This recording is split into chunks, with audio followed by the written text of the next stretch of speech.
Hello दोस्तों, आप सभी का स्वागत है आपके अपने यूट्यूब चैनल CGG के यादों में। इस वीडियो में हम बाल मनोविज्ञान का महत्वपूर्ण प्रश्न कवर करेंगे जो एग्जाम के लिए बहुत ही हेल्पफुल होने वाला है। Hostel warden, CG TET, C TET, ये सभी के लिए इंपॉर्टेंट है। ठीक है, चलिए बिना देरी के चलते हैं पहले प्रश्न की ओर। पहला प्रश्न क्या दिया है, संरचनावाद के प्रवर्तक कौन थे? तो ये बूट हो गया है, ये हुंट है, थोड़ा सुधार लीजिएगा इसको, हुंट हो जाएगा। ठीक है, संरचनावाद के हुंट है ये। ठीक है, जेम्स थार्नडाइक पाउलाव, जिसको पता रहेगा कमेंट करके आंसर बताइएगा। संरचनावाद के प्रवर्तक बताना है।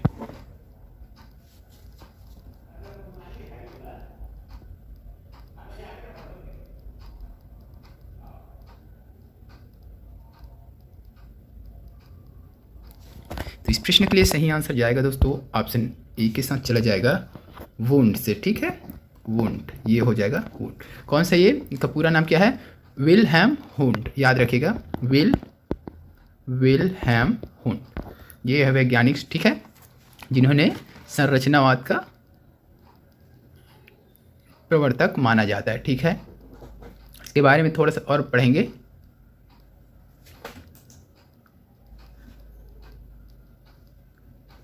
विलियम हुंड के बारे में। ठीक है, तो ये संरचनावाद चेतना का एक सिद्धांत है। ठीक है, इसको याद रखिएगा, चेतना का एक सिद्धांत है जो मानसिक अनुभवों के तत्वों जैसे संवेदनाओं, मानसिक छवियों और भावनाओं का विश्लेषण करना चाहता है। ठीक है, और ये तत्व ऐसे कैसे अधिक जटिल अनुभव बनाने के लिए गठबंधन करते हैं। ठीक है, इसकी स्थापना विलियम हुंड द्वारा किया गया था। तो इसका प्रवर्तक किसे माना जाता है? विलियम हुंड को ही माना जाता है। ठीक है, जिन्होंने आत्मनिरीक्षण जैसे नियंत्रण विधियों का प्रयोग किया। ठीक है, तो एग्जाम में पूछा जा सकता है कि आत्मनिरीक्षण जैसे नियंत्रण विधियों का प्रयोग किसने किया भाई? तो हुंड ने किया है।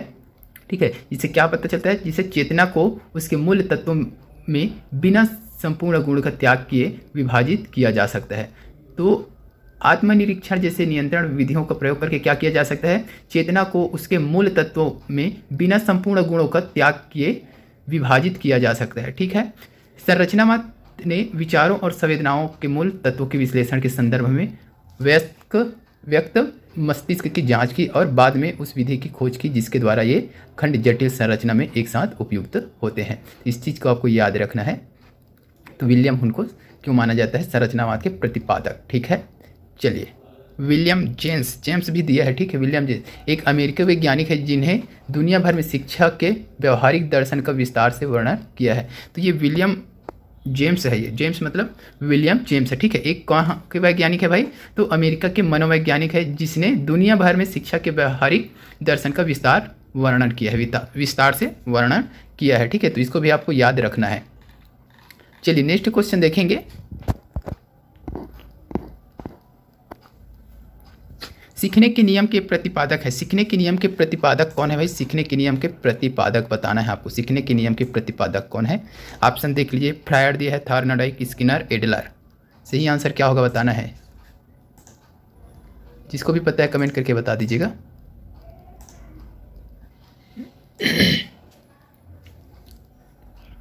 सीखने के नियम के प्रतिपादक, सीखने के नियम के प्रतिपादक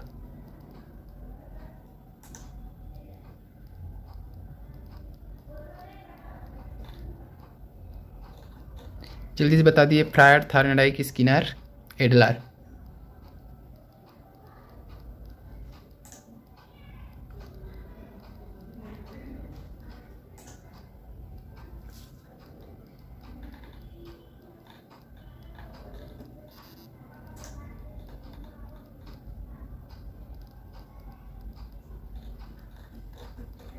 तो इस प्रश्न का सही आंसर हो जाएगा ऑप्शन बी हो जाएगा। याद रखना आपको, थार्नडाइक हो जाएगा। ठीक है, इसे अधिगम के नियम के प्रतिपादक, ऐसा प्रश्न पूछा जा सकता है। ठीक है, अधिगम के नियम का प्रतिपादक कौन है? तो थार्नडाइक हो जाएगा। याद रखना है। थार्नडाइक के बारे में थोड़ा सा देखेंगे। तो थार्नडाइक ने अपने सिद्धांत को बिल्ली और पहेली पिंजरे के साथ अपनी प्रसिद्ध प्रयोग के आधार पर विकसित किया था। ठीक है, बिल्ली और एक पिंजरा था। ठीक है, उसी के साथ प्रसिद्ध प्रयोग के आधार पर किया था। इसको थोड़ा सा आपको याद रखना है। उन्होंने एक भूखी बिल्ली को क्या किया था? एक पहेली पिंजरे में रखा। ठीक है, एक भूखी बिल्ली को पिंजरे में रख दिया जिसे केवल एक विशेष लीवर दबा कर खोला जा सकता था। ठीक है, उसके पिंजरे के बाहर कुछ खाना रखा। बिल्ली भूख और आदत के कारण पिंजरे से बाहर आने की कोशिश करने लगी। ठीक है, तो ये कहानी सुन चुके होंगे। थार्नडाइक ने इस व्यवहार को आकस्मिक सफलता के साथ प्रयत्न और त्रुटि द्वारा अधिगम कहा। ठीक है, तो ये किया था व्यवहार जो किया बिल्ली द्वारा, उसी को क्या कहा गया? आकस्मिक सफलता के साथ प्रयत्न और त्रुटि द्वारा अधिगम कहा। तो आकस्मिक सफलता, वो क्या किया? असफल होता गया बिल्ली, फिर उसी के साथ प्रयत्न भी करते रहा और गलती भी की, तो सीखा भी। अधिगम मतलब सीख गया, ठीक है, पिंजरे से बाहर आना भी सीख गया। तो ये चीज़ कहा है थार्नाडाइक ने कि व्यवहार को क्या कहा गया? आकस्मिक सफलता के साथ प्रयत्न और त्रुटि द्वारा अधिगम कहा गया, ठीक है। तो इस पॉइंट को भी आपको याद रखना है। चलिए नेक्स्ट क्वेश्चन देखेंगे। हर एक प्रश्न इंपॉर्टेंट है, थोड़ा थोड़ा डिटेल बताऊंगा क्योंकि इसमें बहुत सारा प्रश्न कवर करना है अपने को। शिक्षा व्यक्ति का पूर्ण विकास है, किसने कहा था? तो शिक्षा व्यक्ति का पूर्ण विकास है, यह किसने कहा था? ये चीज़ पूछा गया है। क्या क्या दिया है? अरस्तु, कमेनियस, रेमंड और क्या है? TP Nunn. क्या होगा सही आंसर? इसके लिए बताना है आपको, जल्दी से बता दीजिए। शिक्षा व्यक्ति का पूर्ण विकास है, किसने कहा था भाई?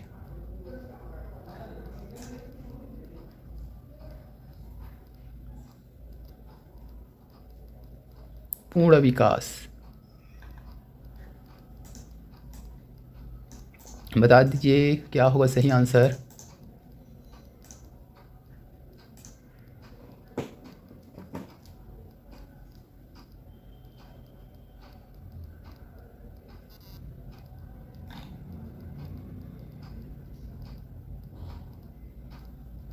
शिक्षा व्यक्ति का पूर्ण विकास है। तो इस प्रश्न के लिए सही आंसर अगर देखें तो ऑप्शन डी हो जाएगा, टीपी नन, ठीक है, याद रखना है टीपी नन को। टीपी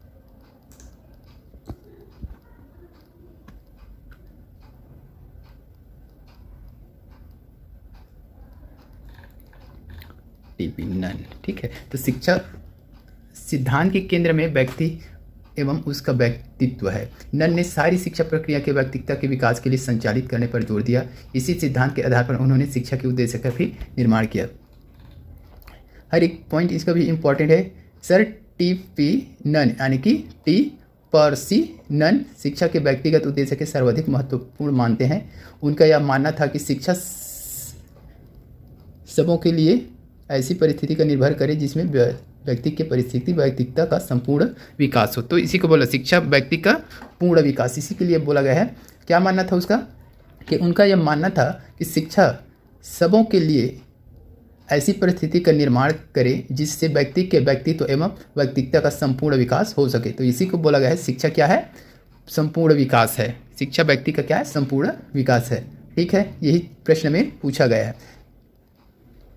वह उसे विविधतापूर्ण मानव जीवन में उन मौलिक योगदानों को पूर्ण एवं सत्य रूप से करने दे जो उसकी अपनी प्रकृति संभव बनाते हैं। योगदान का स्वरूप व्यक्ति विशेष पर छोड़ देना चाहिए। तो क्या कहता है? वो उसके हिसाब से करने दो जो वो करना चाहता है, जो प्राकृतिक उससे संभव है, ठीक है। उसका योगदान का स्वरूप व्यक्ति विशेष पर छोड़ दो। उसका योगदान क्या है? उसका व्यक्ति विशेष पर छोड़ दीजिए आप, ठीक है।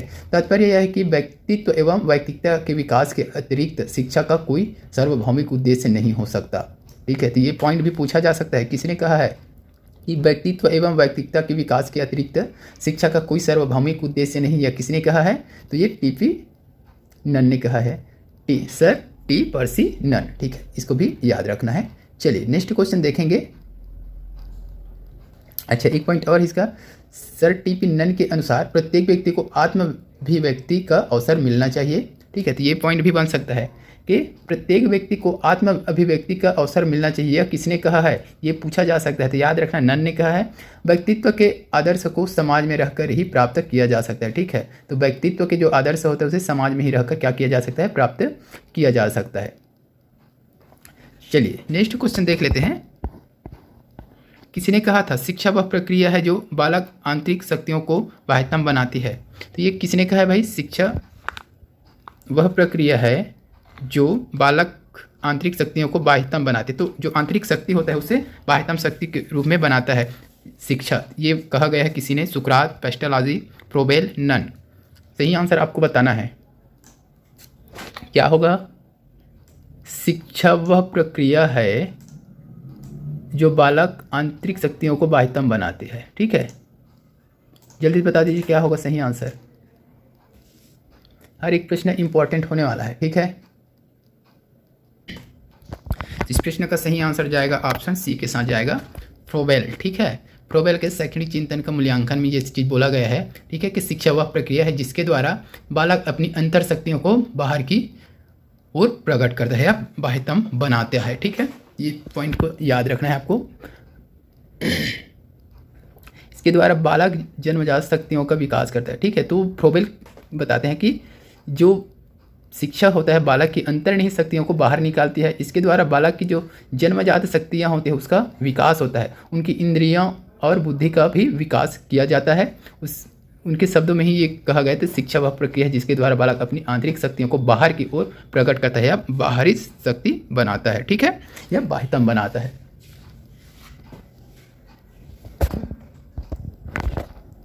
ठीक है, एक पॉइंट इसका और याद रखना है। इसका मानना क्या है कि मनुष्य के अंदर सीखने की शक्ति है, ठीक है। सीखता तो वह है जो उसे बाहर सिखाया जाता है और जो बाहर है, ठीक है। तो मनुष्य के अंदर सीखने की शक्ति ऑलरेडी है। सीखता क्या चीज़ है? वो जो उसे सिखाया जाता है और जो बाहर है, ठीक है। ये पॉइंट भी आपको याद रखना है, ये भी पूछा जा सकता है। फ्रोबेल की दृष्टि से शिक्षा का मूल उद्देश्य बच्चों को अपने दैवी स्वरूप और संसार की आत्मिक एकता का ज्ञान कराना है। तो ये पॉइंट भी इंपॉर्टेंट है, किसी भी पॉइंट को पूछा जा सकता है, ठीक है। ये 2-3 पृष्ठ में है, इसका डिटेल ये ज़्यादा हो जाएगा, ठीक है। धर्म की वास्तविक शिक्षा तो बच्चे अपने परिवार में प्राप्त करते हैं, ठीक है। एक पॉइंट और है, इसको भी आपको याद रख लेना है, ठीक है। चलिए नेक्स्ट क्वेश्चन देख लेते हैं, ज़्यादा लंबा हो जाएगा वीडियो। अगला क्या है? किसका कथन है शिक्षा दर्शन का गत्यात्मक पहलू? तो शिक्षा दर्शन का क्या है? गत्यात्मक पहलू है। ये किसका कथन है? बता दीजिए क्या होगा भाई? शिक्षा दर्शन का गत्यात्मक पहलू है या किसका कथन है?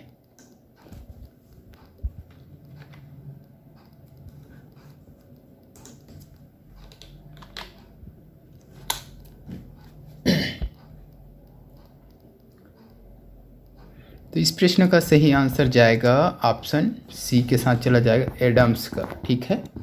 एडम्स याद रखना है आपको। वीडियो ज़्यादा लंबा हो रहा है क्या? डायरेक्ट क्वेश्चन बताऊं। अधिगम का व्यवहारिक सिद्धांत निम्न है। अधिगम का व्यवहारिक सिद्धांत कौन कौन सा है? संबंध प्रतिक्रिया का सिद्धांत, स्किनर का क्रिया प्रस्तुत अधिगम का सिद्धांत, प्रबलन सिद्धांत, उपरोक्त सभी। क्वेश्चन नंबर 6 सही आंसर क्या होगा बताना है आपको। क्या होगा भाई? अधिगम का व्यवहारिक सिद्धांत, अधिगम का व्यवहारिक सिद्धांत बताना है आपको। अधिगम का व्यवहारिक सिद्धांत ये 4 दिया है, क्या होगा सही आंसर बता दीजिए। तो इसका सही आंसर हो जाएगा ऑप्शन डी हो जाएगा, ठीक है। उपरोक्त तो सभी जो है व्यवहार का अधिगम का व्यवहारिक सिद्धांत है, ठीक है। संबंध प्रतिक्रिया का सिद्धांत, स्किनर का क्रिया प्रस्तुत अधिगम का सिद्धांत, प्रबलन का सिद्धांत, ठीक है। ये सभी जो है अधिगम का व्यवहारिक सिद्धांत है। चलिए नेक्स्ट क्वेश्चन देखेंगे। किसने कहा सामाजिक एवं व्यक्तित्व शक्तियों को पुनर्जीवित करने की प्रक्रिया ही शिक्षा है?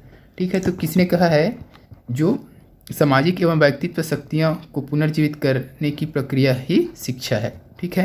ये किसने कहा है? बता दीजिए सही आंसर क्या होगा जल्दी से।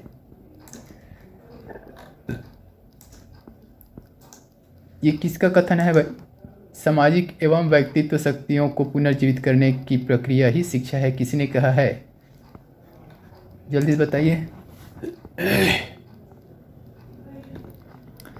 कमेनियस दिया है, जॉन मिल्टन दिया है, प्लेटो, गांधी। जल्दी बता दीजिए। इस प्रश्न का सही आंसर हो जाएगा ऑप्शन ए हो जाएगा, कमेनियस, ठीक है। चलिए नेक्स्ट क्वेश्चन देखेंगे, बस क्वेश्चन बताता जाऊंगा यार। मनोविज्ञान शाला उत्तर प्रदेश में कहाँ स्थित है? तो ये हो जाएगा अपना सी हो जाएगा, इलाहाबाद में स्थित है। चलिए नेक्स्ट क्वेश्चन क्या देखेंगे। विवेकानंद के अनुसार शिक्षा एक प्रक्रिया है। तो विवेकानंद के अनुसार शिक्षा एक प्रक्रिया है बालक के समाजीकरण की, सभी शक्तियों के सामंजस्यपूर्ण विकास की, बालक में सर्वोत्तम को बाहर लाने की, बालक में विद्यमान पूर्णता की अभिव्यक्ति की। इस प्रश्न का सही आंसर क्या हो जाएगा? ऑप्शन डी हो जाएगा, बालक में विद्यमान पूर्णता की अभिव्यक्ति की, ठीक है। तो विवेकानंद के अनुसार शिक्षा क्या है भाई? बालक में विद्यमान पूर्णता की अभिव्यक्ति की, ठीक है। चलिए नेक्स्ट क्वेश्चन देखेंगे। शिक्षा मनुष्य की अंतर्निहित पूर्णता की अभिव्यक्ति है, यह परिभाषा किसने दी? महात्मा गांधी, पंडित मदन मोहन मालवीय, स्वामी विवेकानंद, श्री अरविंद। तो इस प्रश्न का सही आंसर जाएगा ऑप्शन सी के साथ जाएगा स्वामी विवेकानंद। ठीक है, स्वामी विवेकानंद ने क्या कहा है? शिक्षा मनुष्य की अंतर्निहित पूर्णता की अभिव्यक्ति है। चलिए नेक्स्ट क्वेश्चन देखेंगे। शिक्षा मनुष्य में अंतर्निहित क्षमता का परिपूर्णता में विकास करते हैं, यह कथन किसका है? Swami Vivekananda, Skinner, pestology, Rabindranath Tagore. प्रश्न क्या है? शिक्षा मनुष्य में अंतर्निहित क्षमता पर परिपूर्णता में विकास करते हैं, यह कथन है। यह कथन किसका है भाई? तो स्वामी विवेकानंद का है ये कथन जो है। ऑप्शन ए सही हो जाएगा। अगला प्रश्न देख लीजिए। कोमल शिल्प उपागम संबंधित है रेडियो से, दूरदर्शन से, कंप्यूटर से, मनोवैज्ञानिक सिद्धांतों के अनुप्रयोग से। ये भी प्रश्न इंपॉर्टेंट है, देख लेना अच्छे से। मनोवैज्ञानिक सिद्धांत के अनुप्रयोग से संबंधित है क्या चीज़? कोमल शिल्प जो है। चलिए नेक्स्ट क्वेश्चन देखेंगे। शिक्षा के व्यक्तिगत एवं सामाजिक उद्देश्यों के समन्वय पर किसने बहुत अधिक बल दिया है? महात्मा गांधी ने, रूसो ने, स्वामी विवेकानंद ने, डेवी ने। इस प्रश्न का सही आंसर जाएगा ऑप्शन डी के साथ जाएगा डेवी ने। डेवी ने शिक्षा के व्यक्तिगत एवं सामाजिक उद्देश्यों के समन्वय पर बहुत अधिक बल दिया है। अगला क्वेश्चन क्या है? मैकडूगल के अनुसार मूल प्रवृत्ति जिज्ञासा का संबंध संवेग कौन सा है? भय, घृणा, आश्चर्य, भूख। तो इसका सही आंसर हो जाएगा आश्चर्य। ऑप्शन सी हो जाएगा आश्चर्य। चलिए नेक्स्ट क्वेश्चन देखेंगे। मनोविज्ञान के सर्वप्रथम अपनी आत्मा का परित्याग किया, फिर अपने मन का और फिर अपनी चेतना का, अभी वह एक प्रकार के व्यवहार को संजोए हैं, कथन था। ये किसका कथन है ये बताना है। टीचनर का, कुंट का, हुडवर्थ का, मैकडूगल का। ये हुंट होगा भाई, कुंट हो गया ना, हुंट है ना। इस प्रश्न के लिए सही आंसर क्या हो जाएगा? ऑप्शन सी हो जाएगा हुडवर्थ। ठीक है, नेक्स्ट क्वेश्चन क्या है? शिक्षा का आधारभूत उद्देश्य है ज्ञान प्रदान करना, व्यक्ति का विकास करना, परीक्षा उत्तीर्ण कर उपाधि प्राप्त करना, किसी व्यवसाय हेतु तैयार करना। शिक्षा का आधारभूत उद्देश्य क्या है भाई? तो व्यक्ति का विकास करना हो जाएगा। ऑप्शन बी सही हो जाएगा। नेक्स्ट क्वेश्चन देखेंगे। इनमें से कौन सा पाठ्य चर्चा NCF 2005 का मार्गदर्शी सिद्धांत नहीं है? नहीं है पूछा गया है, इस पॉइंट को नोट कर लेना, नहीं है। ठीक है, ज्ञान को स्कूल के बाहरी जीव से जोड़ना, पढ़ाई को रटन प्रणाली से मुक्त कराना, अंग्रेजी भाषा में शिक्षा देना, बच्चों को चहुमुखी विकास के अवसर उपलब्ध कराना। कौन सा नहीं है ये बताना है आपको। चलिए देख लेते हैं। पहला क्या दिया? ज्ञान को स्कूल के बाहरी जीव से जोड़ना जीवन हो जाएगा ये। ठीक है, ठीक है, तो ये भी तो है, नहीं पूछा है तो ये वाला तो है। ठीक है, पढ़ाई को रटन प्रणाली से मुक्त कराना ये भी है। ठीक है, अंग्रेजी भाषा में शिक्षा देना ये नहीं है भाई।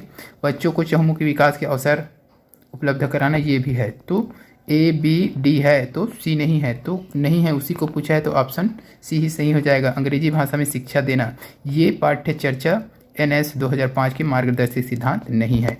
चलिए नेक्स्ट क्वेश्चन क्या है? गेस्टाल्ट मनोविज्ञान की आधारशिला किसने रखी थी? Franz Brentano, Max Wertheimer, Edgar Rubin, Kurt Lewin.